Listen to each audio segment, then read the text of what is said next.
आप देख रहे हैं संविधान और कानून SK लाइव न्यूज। एक तरफ दुनिया में तमाम तरह के तनाव सामने है और इन सब के बीच अब जापान और चीन के बीच टकराव की स्थिति बनती दिख रही है। जापान को लेकर खबर है कि पहली बार उसने चीनी सैन्य विमान के अपने हवाई क्षेत्र में घुसपैठ की पुष्टि की है।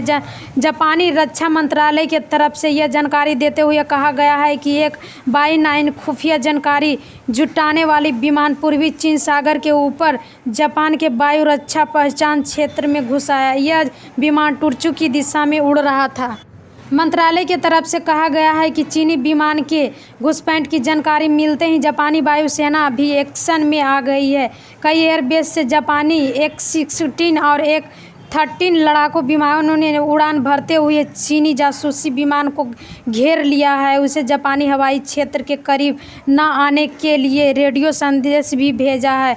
रेडियस की तरफ से जो जानकारी दी गई है उससे भी जापानी रक्षा मंत्रालय की तरफ से यह बताया गया है कि चीनी जासूसी विमान के खिलाफ जापानी लड़ाकू विमान ने उड़ान भरते हुए उसे घेर लिया है। बताया यह जा रहा है कि डेंजो आइसलैंड के आसपास यह उड़ान भर रहा था। यह घटना दोपहर में घटी है। मिनिस्ट्री की तरफ से यह भी जानकारी दी गई है कि चीनी मिलिट्री एयरक्राफ्ट जानकारी एयर स्पेस को जोड़ते हुए घुसपैठ की, जिसके खिलाफ जापान की सरकार ने चीन के सामने बहुत ही कड़ा और तल्ख डिप्लोमेटिक चैनल के जरिए अपने गुस्से को जाहिर किया। इसके अलावा जापान के विदेश मंत्री की तरफ से भी बताया गया है कि हमने चीन के सीनियर ऑफिशियल को टोक्यो में समन देकर उन्हें बुलाया है, जो चीनी एजेंसी में कार्यरत है, और उसके सामने भी इस घुसपैठ के खिलाफ कड़ी आपत्ति दर्ज की है। और यह भी कहा है कि इस तरह के घुसपैठ से चीन को बचना चाहिए, क्योंकि इस तरह से हालात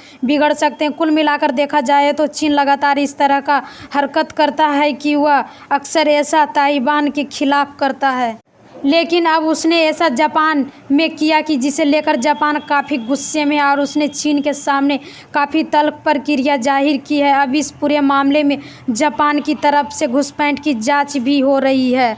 खबरों के लेटेस्ट अपडेट के लिए इसी तरह हमारे साथ जुड़े रहें और इस वीडियो को ज़्यादा से ज़्यादा शेयर करें।